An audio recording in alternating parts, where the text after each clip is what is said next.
So, another topic from chapter 4, moving charges and magnetism is moving coil galvanometer. Moving coil galvanometer. So, you know what is a galvanometer? Galvanometer is a device used to detect the presence of current. It detects the presence of current. Okay, so it will have a pointer. If there is current in the circuit, then that pointer will deflect. That is galvanometer. Okay, so here we will see what is a galvanometer, what's the principle behind it, what is the construction working, and few more topics. Okay, so what is a galvanometer?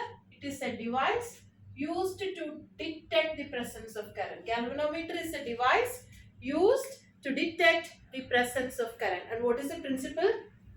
So a current carrying coil is placed in a magnetic field. It will experience a torque. Due to that torque, the coil will rotate and it produces a deflection, and that deflection will be shown by the pointer. Current carrying coil placed in a magnetic field, it will experience a torque. When it experiences a torque, it will tend to rotate. If it is tending to rotate, the pointer will deflect. That twist, the twisting of the coil results in the deflection of pointer. That is the principle. So, a current carrying coil placed in a magnetic field experiences a torque which tend to rotate the coil and it produces an angular deflection. Okay, so that is the principle. Now, let us see the construction. You have two strong magnetic poles, which is concave poles. We are using concave poles. Okay, so, and there is a rectangular coil of an insulated copper wire. Okay, so this is the rectangular coil of insulated copper wire. This is actually a cross-sectional view. When you cut that, what you will see? This is a cross-sectional top view. So it is actually, there is a rectangular. So when you cut, you will see this, right? You will see this.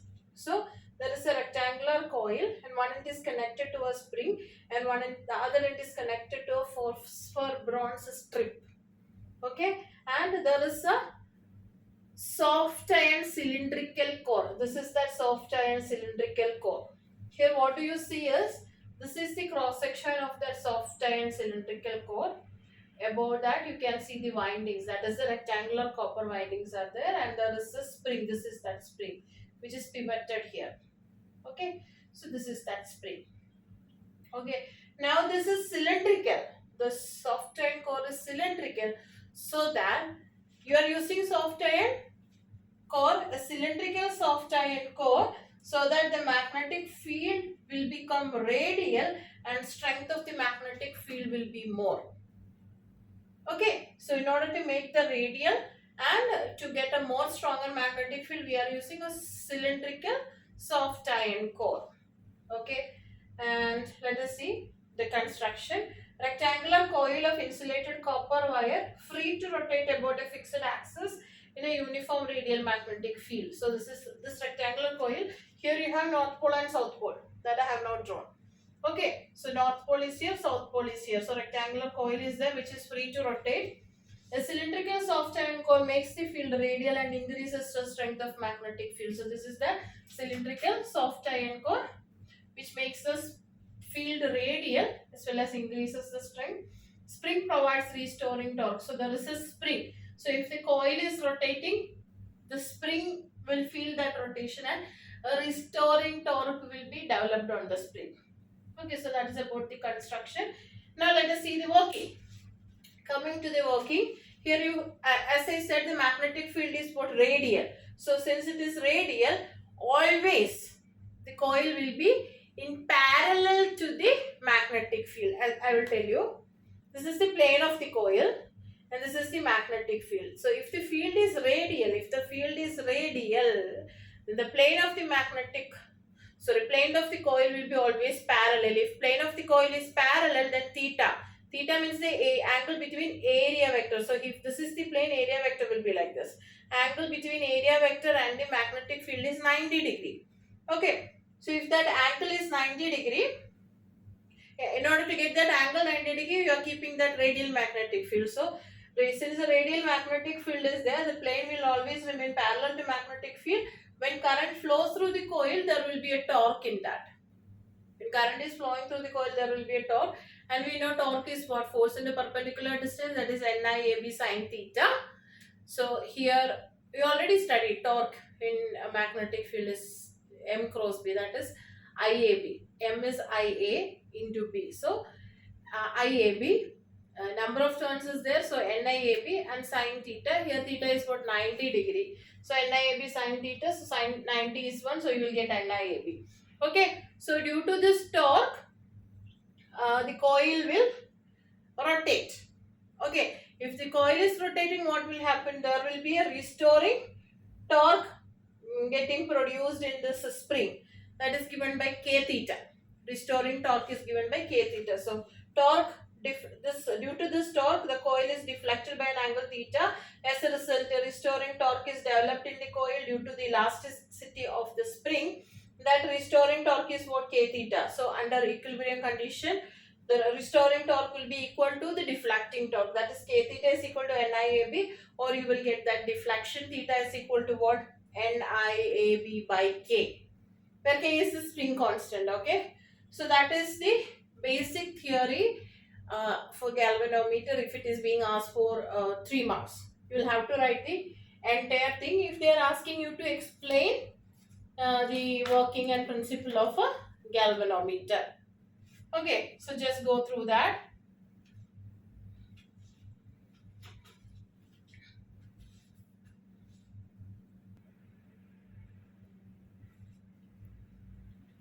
So next topic is about the sensitivity of a galvanometer.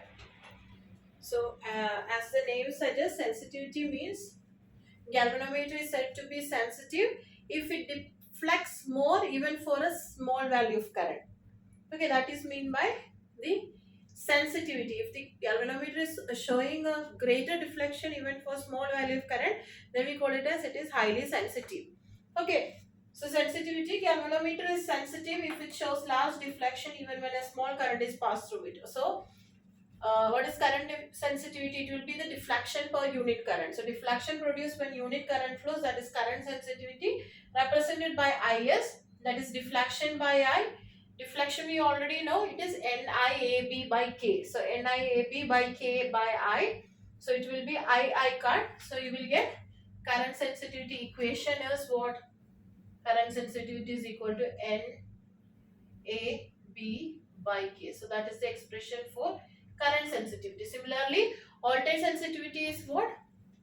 Deflection per unit potential difference. So deflection produced when unit potential difference is applied. So again Vs will be equal to theta by V. So theta by V is what? IR. So NIAB by IRK. So I will get cancelled. So what you will get? Voltage sensitivity is what? NAB by KR. So this will be the voltage sensitivity. Or you can write voltage sensitivity is just current sensitivity divided by the resistance. Then you will get the voltage sensitivity. So that is about the sensitivity in case of a galvanometer. Okay, so what is sensitivity? Current sensitivity, voltage sensitivity. You can expect problems from this. Okay, they will ask you to calculate the sensitivity, the deflection, anything they can ask. You should remember not just the formula that like this, you should remember from the basic formula, that is restoring torque is equal to deflecting torque, that is K theta is equal to NIAB. From here you should remember. Okay, so from this part you should be you should remember this, and then current sensitivity, voltage sensitivity and all. Okay. So one more topic is coming in galvanometer, that is how can you convert a galvanometer to ammeter and voltmeter, that we will see later. Okay, and what all factors the sensitivity depends? Sensitivity depends. Current sensitivity doesn't depend on current. See, current sensitivity depends on number of turns, area, magnetic field, and inversely related to the spring constant K. Similarly, voltage sensitivity directly related to NAB, K. K and R, it is inversely related. Okay, so like that also you can expect. So this K is not a spring constant or torsional constant. They will ask the current sensitivity, whether it depends on current or not. It does not depend on current. The voltage sensitivity does not depend on voltage or current. So all the factors that they can ask, how can you increase current sensitivity, either by increasing number of turns area, magnetic field, or by decreasing the torsional constant K. Similarly here also. Okay, hope it is clear. Very important topic it is. Galvanometer, you can expect a sure question.